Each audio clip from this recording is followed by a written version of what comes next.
Woomajika. That's a bit better. Good morning, everyone. A welcome to country is very significant to Wurundjeri people, and it's about bringing people onto country and sharing a bit of knowledge and greeting people onto country. So on behalf of my ancestors and the Wurundjeri people, I'd like to hand this gum leaf branch out to everyone to accept, but there's too many people here, so I can't go around individually and give people a leaf. So that is to keep people protected while they're on country. So my name's Ron Jones, I'm an elder of the Wurundjeri Council. The Wurundjeri people are traditional custodians of a very large area. We go from the mouth of the Werribee River, then we go right up into the Great Divide. And from the Great Divide, we go right up into the Yarra Ranges. And from the Yarra Ranges, we go right into Mount Borbor. And from Mount Borbor, we come back around to the Mordialloc Creek. And from the Mordialloc Creek, we come back around to the mouth of the Werribee River. Now, my ancestors looked after this country for over 30,000 years. And we're very passionate about our waterways, our country and our climate and everything like that. And Wurundjeri's been working with Daniel Andrews coming for over the last 3 years about the waterways. And we finally, and they passed that new act over the Yarra River, which is so great to us because it's about caring about our waterways. And then we put the pressure on Richard Wynne, so he's bringing the waterways of the West in.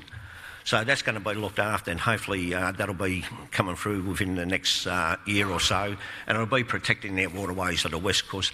People that live around this area live on a very tremendous, beautiful bit of country, and there's a lot of Aboriginal sites like on 5 Mile Creek, Moonee Ponds Creek, and them places. So it's about sharing and caring, and that's what our culture is, sharing, caring, and a lot of people to look after our culture, because a lot of people I can see here that's sitting down today, they wouldn't have learnt about our culture when they went to school. So my mother and my grandmother and all that was born at Corranderk Aboriginal Mission Station up at Hearsville. And William Barrick, that tremendous man that was our Narrangeti, that looked after Corranderk, that's my great-great-granduncle. So to come from that family line and to come from that man, and he was embraced by the non-Indigenous people back in the time, because he's the greatest statesman that I think we ever had for Aboriginal people. So I hope when it comes to the time that maybe Bill's up there being the Narrangeti of Australia. So I shouldn't say that, but I shouldn't even have my thoughts coming out. But I'm very passionate about 3 different...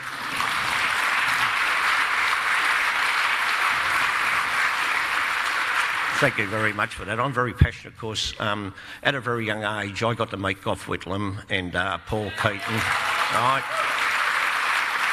And what tremendous men they were. And Dr. Jim Cairns, I could remember at a young age going to visit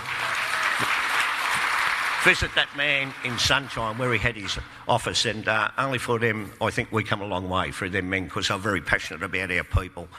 And one of my jobs within the Wurundjeri Council, I'm a cultural heritage officer, and I work a lot out on different sites, building sites and waterways and everything. And I was out here at the Merrilong River roughly 2 years ago. And there was one of our oldest sites out there, we call him the Keeler Man. I had to be out there to make sure that they weren't disturbing around there. And this white ute come flying down the track, and it comes up and it pulls next door to me, and this young chap gets out, and it's in the middle of summertime. And he comes up to me, he takes his sunglasses off, and he walks up to me, he said, "What are you doing here?" I said, "I'm the Aboriginal Monta." And he said, "Aboriginal Monta?" And the way everyone's looking at me now, I thought there's something wrong with me. And then he said, "Aboriginal?" I said, "Yeah, what's wrong with that?" He said, "But you don't look Aboriginal." I said, "I don't, do I?" And he said, "No." I said, "You know the reason why?" I said, "I'm like my mother, were both born in the daytime, and my grandmother and that were born in the night time." So it shows you how we changed, like climate change. So remember, when you pour the cup of coffee or a cup of tea out, have a look at the colour of it first before you put milk into it. So that's like us. I'm still like that cup of coffee or cup of tea before you put the milk into it, but it changes over a period of time. So look, I'd love to keep talking, but I've got to let you get on. And, remember next Saturday, I hope I can hand out this gum leaf to every Victorian here and say, "Oh, what a change we've had." And it's about time we did have a change. Thanks for having me. Thank you, Ta.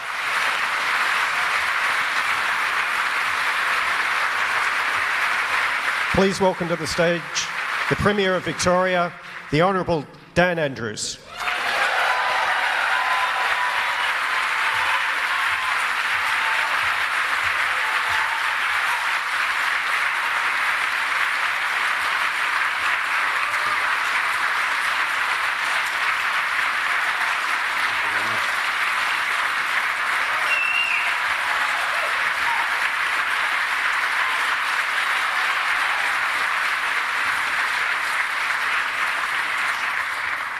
Thank you very much. Can I begin by acknowledging the traditional owners of the land on which we meet and pay my respects to their elders, past, present and emerging. I don't say that because I have to, but because I choose to. The oldest continuous culture known to human history deserves nothing less.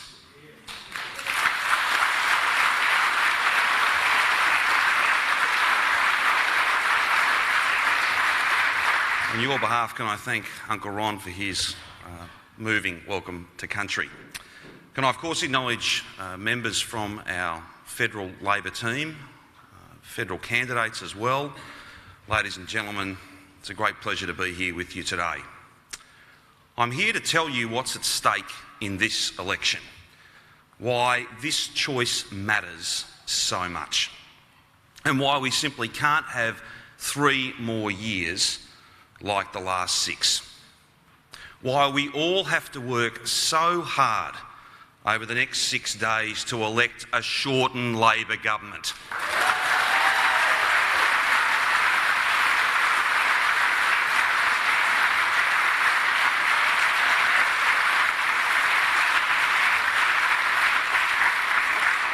Victorians have a very clear message for the Prime Minister from Sydney, for Sydney. The bloke in the baseball cap who has shortchanged our great state. It's a simple and a powerful message. The cuts and the chaos have got to stop.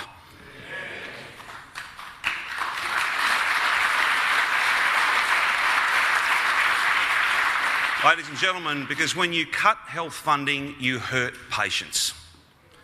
When you cut school funding, you hurt students.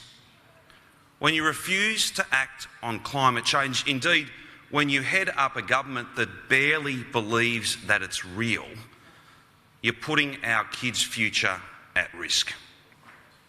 When you refuse to help fund the infrastructure we need, projects that stack up, and projects that Victorians have voted for, you are holding us back. When you vote against a banking royal commission, and yet you vote for massive tax cuts for the wealthiest Australians, you show us all that you have the wrong priorities. When you say again and again that you're a good economic manager, but you don't care that the economy just isn't working for working people, you show us all you are out of touch. Mr Morrison, hear this loud and clear. This is what Victorians know. When you cut hospitals and you cut schools, you're not a leader, you're just a Liberal.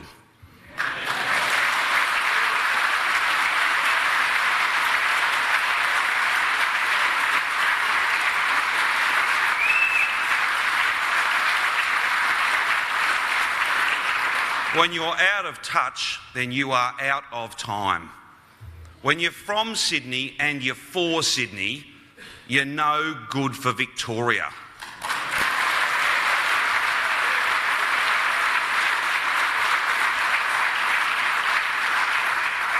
Friends, we want and we deserve a proper partner in Canberra, a real leader who builds instead of cuts, who makes the hard decisions and doesn't waste a moment.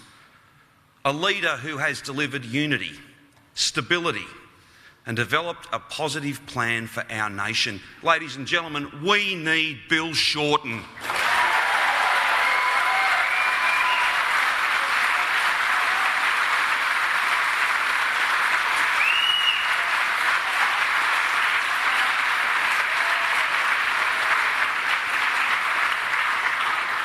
But of course, first, we all have to work very hard, so very hard over the next 6 days to elect Labor candidates right across Victoria. Candidates with courage, with character, intellect, and the passion to bring back the fair go. A stronger and a fairer Australia, that's what's at stake, and that's what we have to work hard to deliver. We've got to get behind candidates like Fiona McLeod.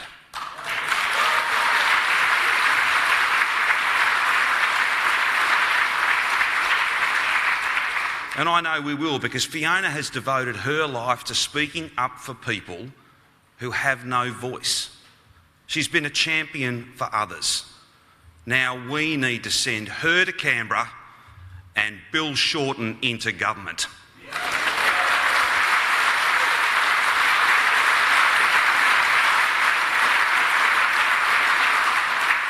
Ladies and gentlemen, I am so very proud to ask you to please welcome the next member for Higgins, Fiona McLeod.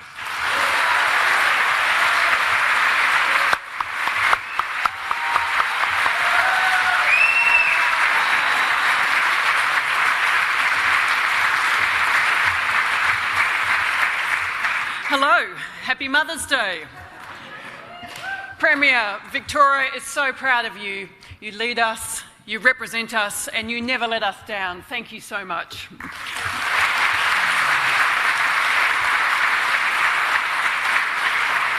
Friends, what a sight. Look at all of you. Yes, fire up.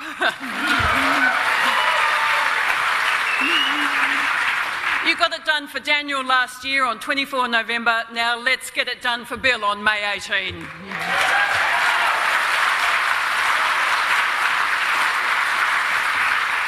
My name is Fiona McLeod.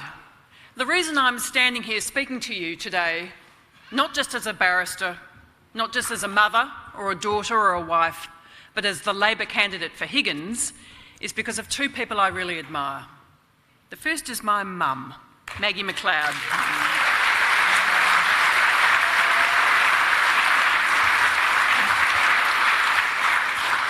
I'd like to share her story with you today. My mum was a biochemist, too long ago for me to politely say, but let's just put it this way. It was long enough ago that Mum was told medicine was not for women. So she went on to do science and was one of the first cohort of women PhDs in biochemistry at the University of Melbourne.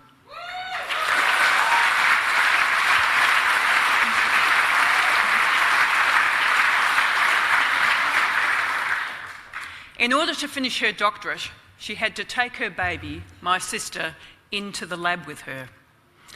Maggie has given me a passion for the natural world. She became a potter, a very good one actually. And what can I say, it was the 70s. And then a few years later, Mum went on a journey that changed her life. About 30 years ago, my mum was invited to take part of a climate change conference in Cairo. And I remember when she came home, something had changed for her. She was determined to do something to stave off the impact of climate change and help restore our precious environment. So she founded something called the Tree Project, right here in Melbourne. And it was originally a group of volunteers meeting around the kitchen table in our home and heading out across the city with the aim of planting 1 million trees, but no real idea how to do it. Today, the Tree Project is an urban reforestation scheme that recently celebrated 30 years in operation, and they've planted over 2 million trees.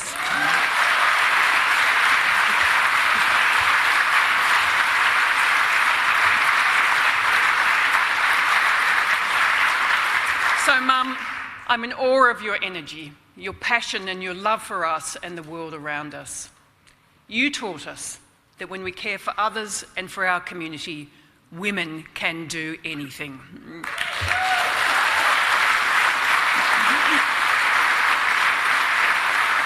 Mum, I know it wasn't easy to get here today, not the journey of the past 50-something years, and even the journey of travelling down to be here this morning, but it was worth it.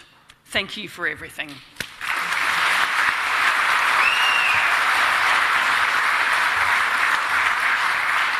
Now, there's someone else who was responsible for getting me on this stage this morning, and I'm talking about the Labor leader. I'd like to tell you about the Labor leader that I know. We went to different unis around the same time, and he and I had mutual friends throughout our lives. We met briefly when he was working for workers. I'd heard him speak about leadership, and like a lot of Australians, the first time I really took notice of him was when he stood in the rain in Beaconsfield, waiting for those stuck underground for help to arrive. Now, not every leader does that, and don't take it for granted. But I have a confession to make. I'd also read a bit about him in the papers, and I know this will amaze you, not all of it was good. So earlier this year, when I started to think about putting my hand up to run at this election, I wasn't completely sure. And why? I guess I wanted to know that the next Prime Minister of Australia is someone that I can trust and someone I can work with. I want to know that the next Prime Minister of Australia is someone who's authentic, warm, encouraging and direct. I want to be sure that the next Prime Minister of Australia is someone who supports women, who listens to women, who works with women and wants them to flourish. I want the next Prime Minister of Australia to be ready to govern. And you know what? I also want the next Prime Minister of Australia to know he isn't an oxygen thief, because the current bloke certainly is.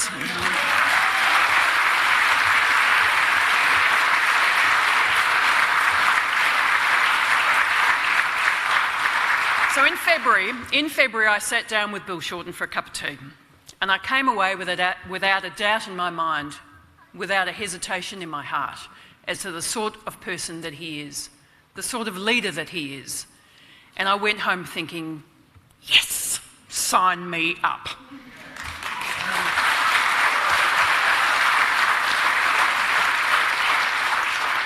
Because it's time for change.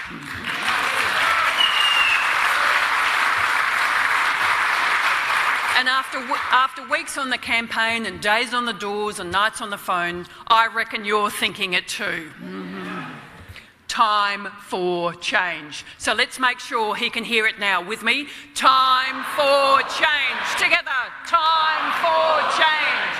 Time for change. Time for change. Time for change. He's a ripper. He's ready and he's here right now. Friends, please wish a very happy birthday to the member for Maribyrnong, the federal Labor leader and the next Prime Minister of Australia, Bill Shorten.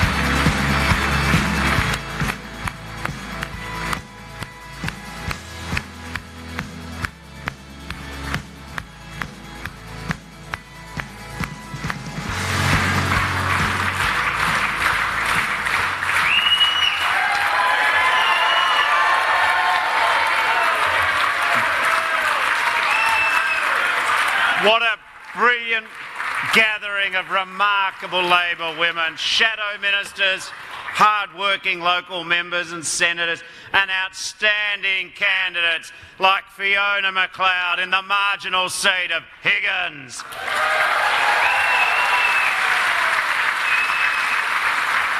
Wouldn't it be great? Wouldn't it be great to see these faces in the federal parliament? Part of the first government in Commonwealth history, in the nation's history, nationally, to have 50% women. Let's give them all another round of applause.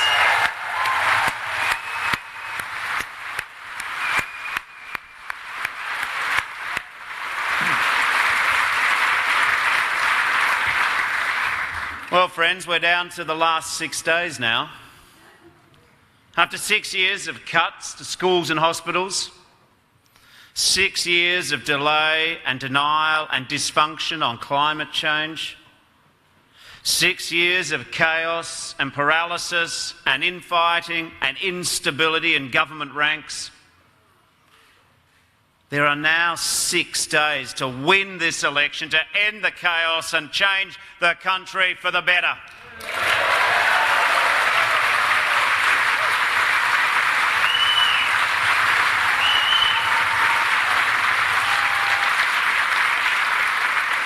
Australians are tuning in. People are making up their minds.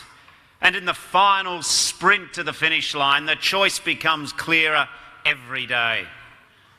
On one hand, 3 more years like the last 6, or on the other, real change for the better with a new Labor government on May the 18th.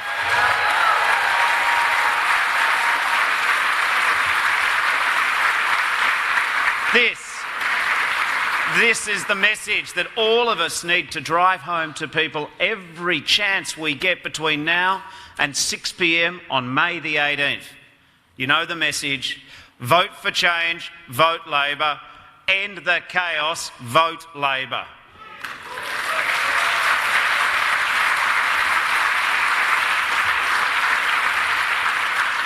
I too acknowledge the traditional owners of this land. I pay my respects to elders, past, present and emerging. And I also today want to wish a very happy Mother's Day to the mums here who are with us today, and indeed to all our mums who will always be with us.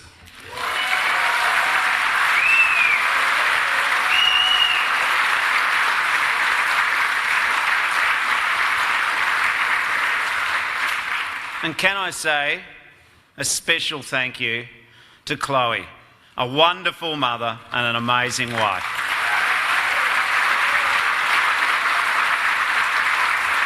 And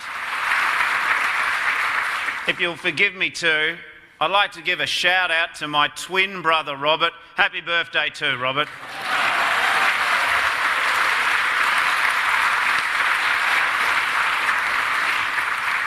I'm genuinely happy to be here in Victoria, and after a long campaign back home in Moonee Ponds where I live, I'm so proud to be joined by this all-star Labor lineup. Gee, we've got so many smart and passionate people running for Labor, determined to make this a better country. But in particular, can I acknowledge Tanya Plibersek?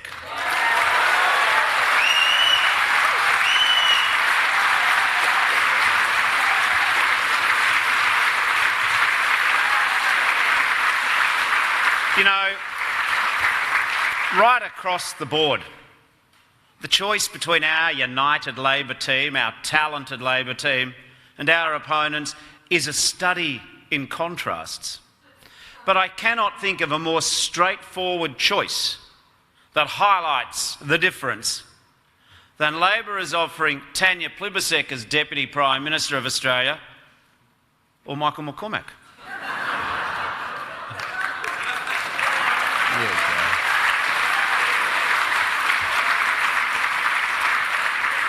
And to our Premier of Victoria, Dan Andrews. Dan, I am so pleased that you and me and Albo, that we've worked together in a once-in-a-generation infrastructure plan for Victoria. Now, this includes our new roads package in the southeast, a better deal for Endeavour Hills and Cranbourne and Pakenham and Berwick. We'll upgrade the Calder Freeway and build the North East Link to complete the ring road between the Eastern Freeway and the M80. We'll have new park and ride facilities for commuters right across the suburbs so people can use the railway system. We'll upgrade Bendigo and Ballarat Airport. We'll have Commonwealth dollars for the Metro Tunnel.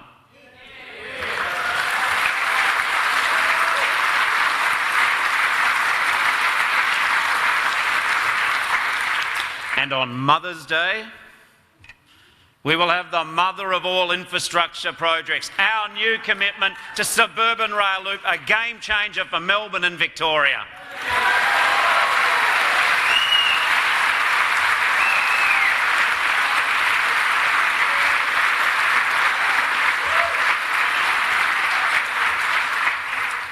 Now, some of you might know that I grew up in Hughesdale, Murrumbina.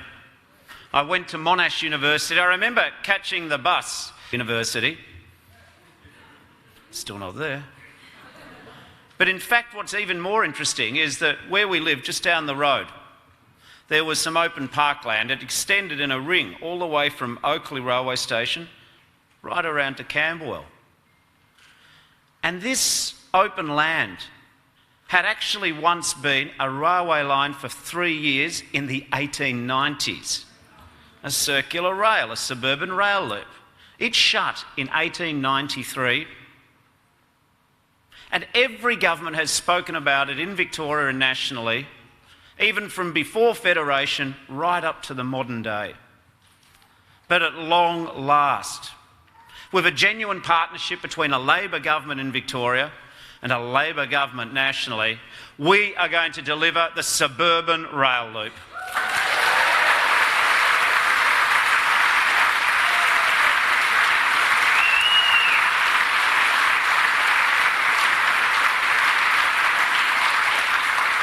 It will stretch right around our city. We will finally defeat the proposition that to get anywhere else in Melbourne, you have to go into the middle.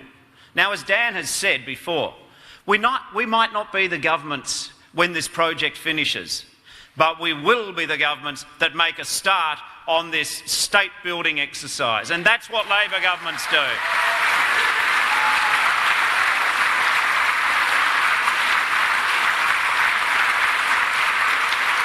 Labor governments get on with the work.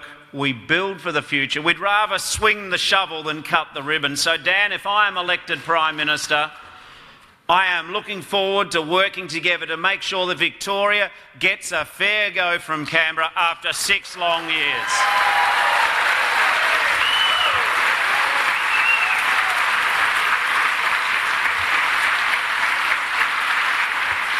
And a fair go is not just better roads and better public transport. It is better schools and better hospitals, because no hospital in Australia, no hard-working staff, the patients of these hospitals cannot afford another 3 years of Liberal cuts. Now, friends, as you know, our modest gathering is not the only gathering in town. I understand that the Liberal Party launch is in town today. Now, I am reliably informed that tens of thousands of Melburnians were too scared to go out to dinner last night in Melbourne in case they ran into Peter Dutton.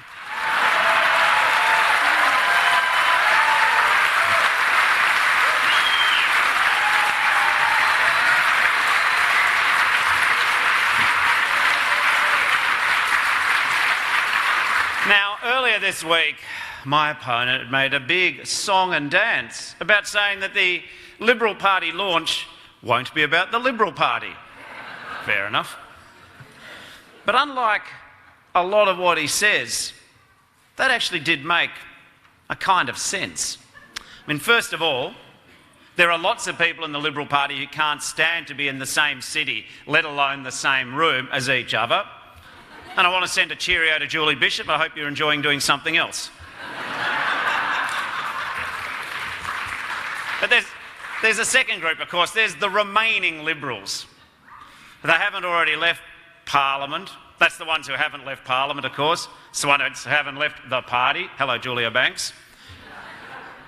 These ones are too dodgy, too toxic, too incompetent to be let out in public. Now, seriously, with 6 days to go, there is more chance of the Tassie Tiger holding a press conference than the current Minister for Environment.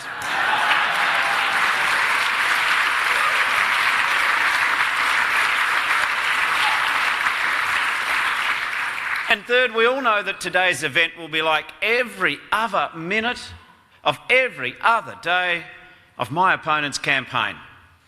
It won't be about the Liberal Party, it'll be about the Labor Party. It'll be about us.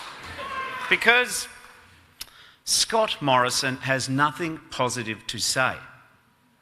He's got no policies for families. There's no plan for wages.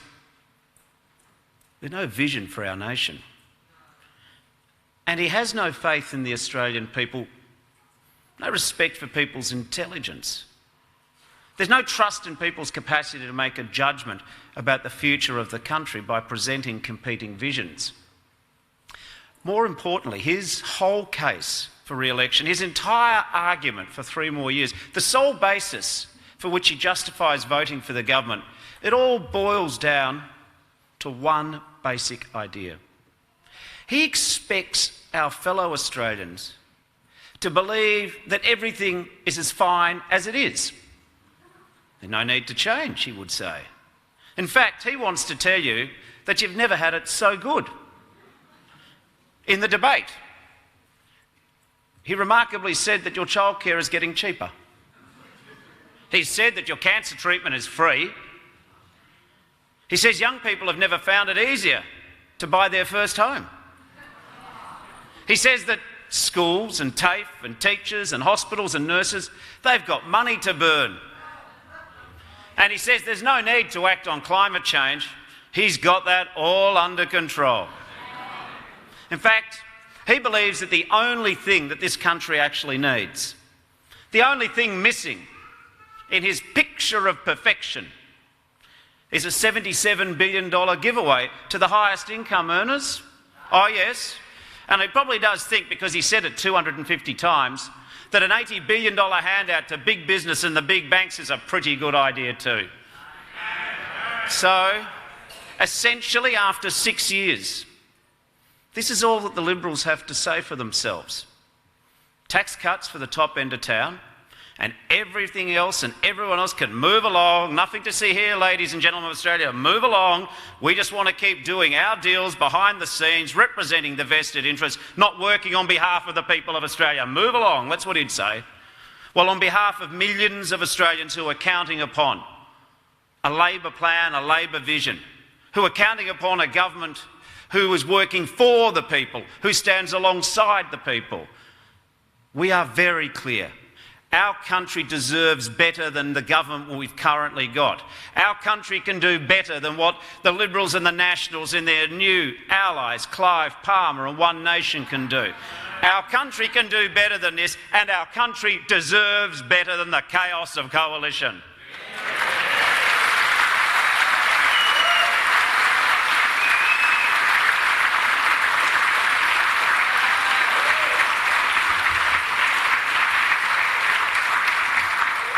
I tell you what our country deserves. The workers, the millions of wage and salary earners, they deserve a pay rise. Our schools and our TAFE and our universities deserve proper funding. Hospitals deserve more resources.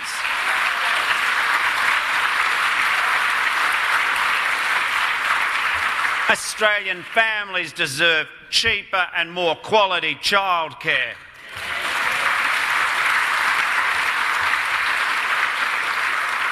3 million pensioners and Commonwealth Seniors health card holders, they deserve help with their dental care.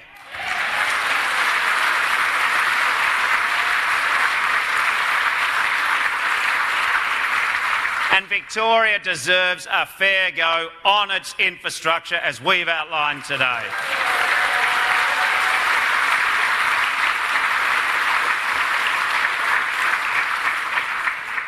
And every Australian, including the next generation of Australians, every Australian deserves real action on climate change and the environment.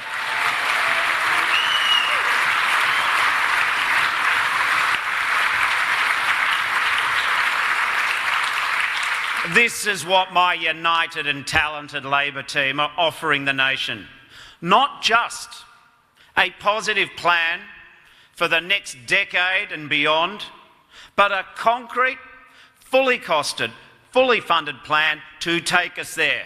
Because of our reforms, because we've made the big decisions, we have the best set of books in this election, because we're not going to allow multinational tax minimisers to treat Australian tax laws like a doormat, a matter of convenience as they walk out the door with the taxes they should be paying here.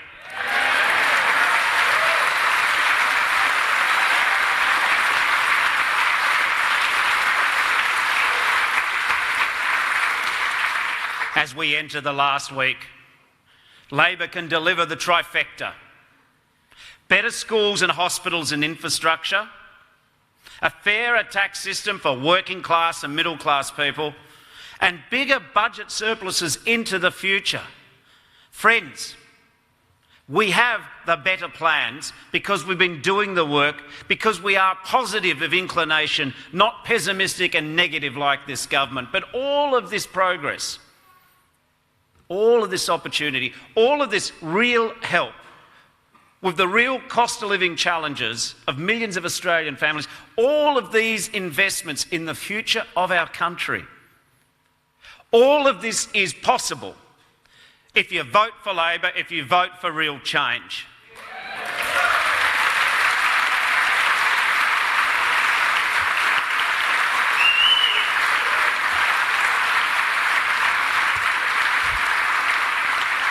But if this coalition of chaos was to creep into minority government propped up by their unsavoury allies in the far right of the Australian political firmament, if this coalition of chaos, who finds this election an interruption to the civil war they really desperately want to continue amongst themselves, if this bunch of misfits and no-hopers and lack of vision operators who see government as their privilege, who see government as a right because they're the Liberal Party, because they're born to rule, if they get 3 more years, it means 3 more years lost to the nation. And make no mistake, nations cannot afford to fall off the pace. And make no mistake, just because our opponents are offering the most threadbare, cynical set of policies in the history of modern Australia, it does not mean that it is all harmless. Their agenda may be shallow, but it holds great risk, great danger for the nation. Because in a world which is changing faster and faster and faster than at any time before, more of the same doesn't actually mean that you stand still. The world doesn't know Australia are living. More of the same means Australia goes backwards. When our hospitals and our doctors and our nurses and our orderlies and our staff are already under pressure from 6 years of Liberal cuts, 3 more years of cuts will mean more patients waiting longer in emergency, more stress and strain for nurses, longer waiting lists for knee operations, for hip replacements, for cataracts. When public schools are already struggling, 3 more years of cuts will mean that children with special needs will get left behind. That parents of kids with special needs will be made to feel isolated and like they're bullies, simply demanding a fair go for their kids. It'll mean that schools in the bush, overcrowded schools in our rapidly expanding suburbs and in our disadvantaged suburbs, missing out. A 2-tier education system in this nation. It'll mean more of teachers and parents digging deeper into their own pocket to fund everything, from musical instruments to the camps, to the things which every Aussie kid should take for granted and every parent should know that their kids should be able to enjoy. It'll mean that when wages growth is already at historic lows and insecurity at work is already at historic highs, 3 more years of right-wing ideology and industrial relations. It'll mean more cuts to penalty rates, more wage suppression, more moves to take Australia down the American road where people work 2 or 3 jobs with no security. Waiting for tips is not a wages policy that Australia will ever embrace under a Labor government.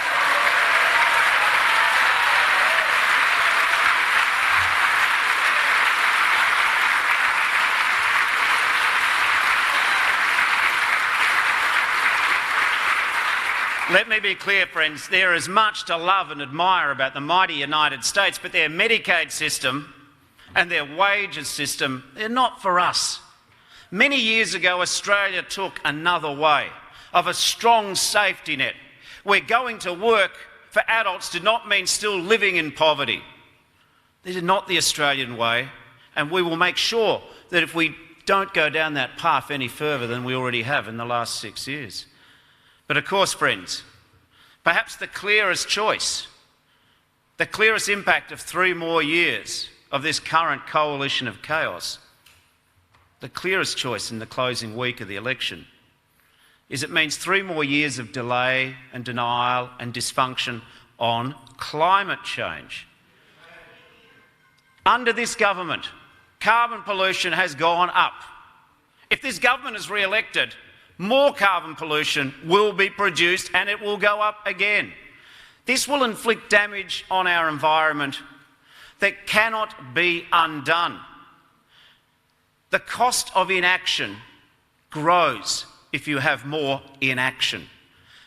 Friends, let us make it very clear to every Australian we talk to between now and the election. The only way the Liberals will learn to take climate change seriously is to lose this election.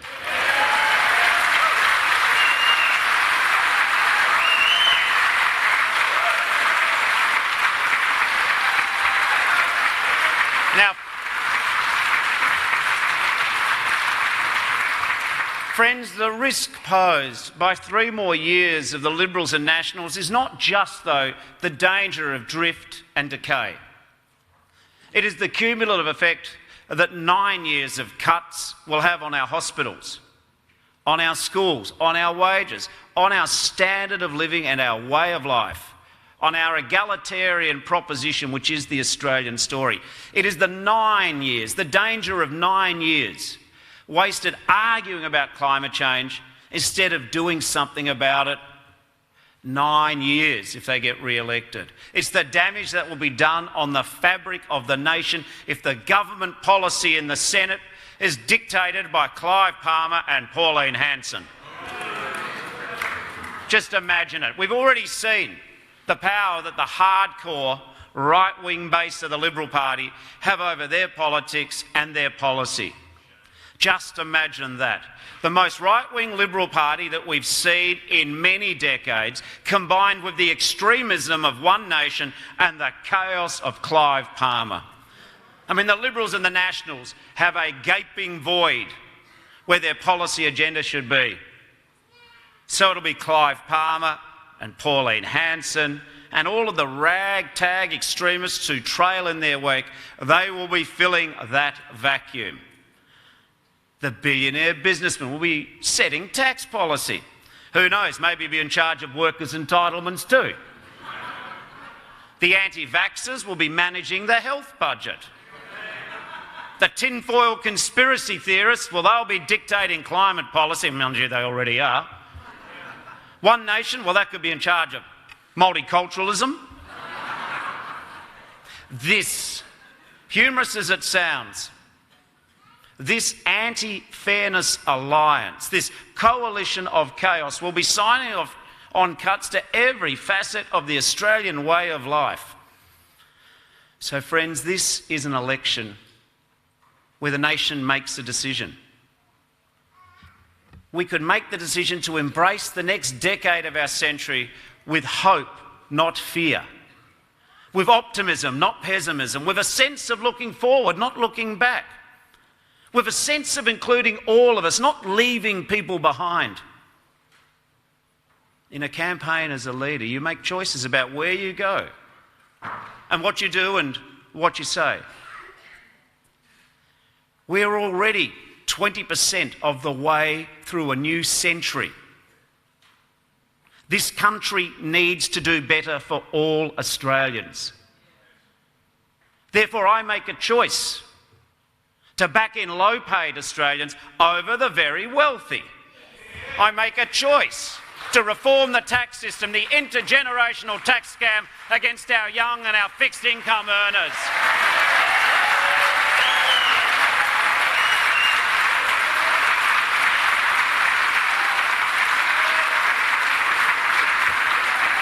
I and we and Labor makes a choice to say to our fellow Australians that the future is not too hard for real action on climate change.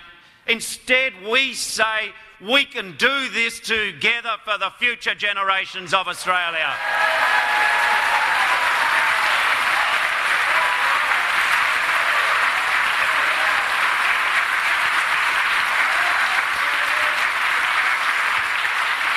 I make a choice that we treat women equally to men, not just in pre-selection.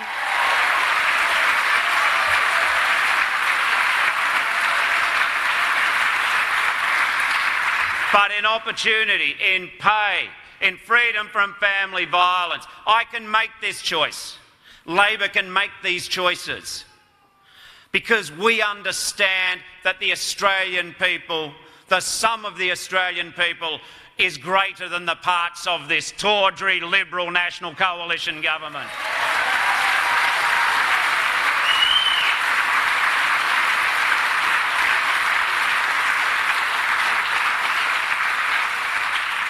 We choose everyday Australian households over the top tier of income.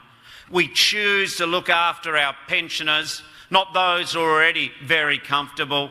We choose to look after our regions as much as our cities. We choose to look after public transport as well as roads.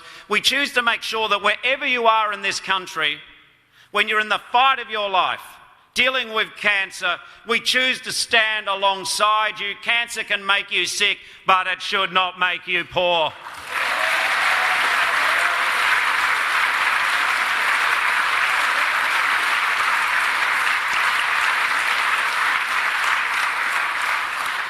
But we need, and I say to women and men in Australia, we need you to make this choice too. And this is where everyone comes in. There are 6 days to go. I can guarantee to you that there are people out there who haven't made up their mind. Although clearly a lot have, and we like the early voting. But what I say to you is that there are plenty of people out there still to make up their mind. I can promise you, if you walked not far from here down Puckle Street in the heart of my electorate, you won't have to walk too far to hear someone say they're not sure. They haven't made up their mind finally. You'll hear some Australians say that it doesn't make a difference, that our system is broken. What we need to do is to explain to these people that for 6 years the Labor Party has learned its lessons, that we're more united than we've ever been in contemporary history, that we have the most talented front bench in generations, that we also...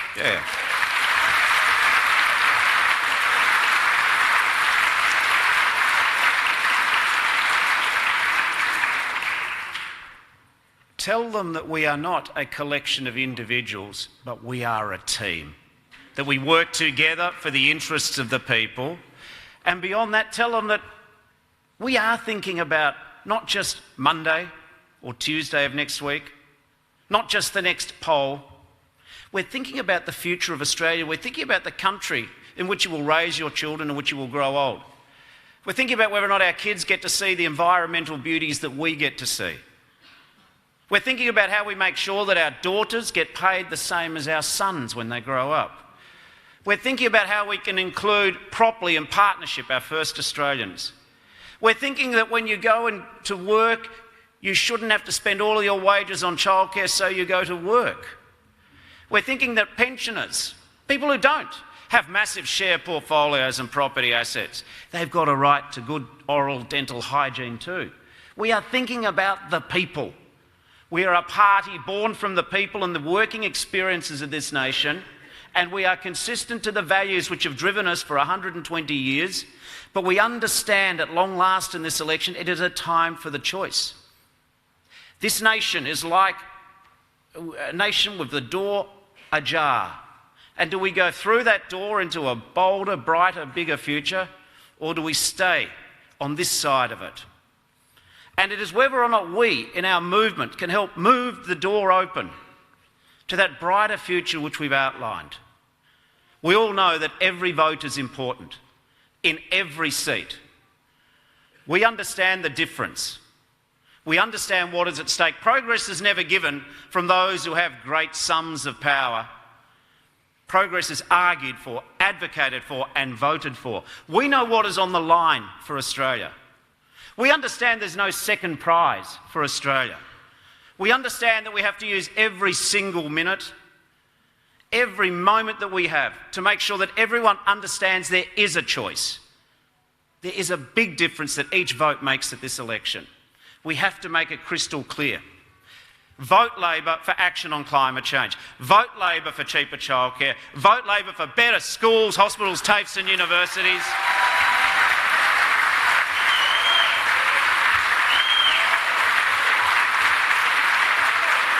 Vote Labor for secure jobs and decent wages. Vote Labor for real change. Vote Labor for real change to put an end to the chaos and to bring the fair go back. The next 3 years depends upon the next 6 days. Let us make every minute count. Let us bring this home. Thank you very much.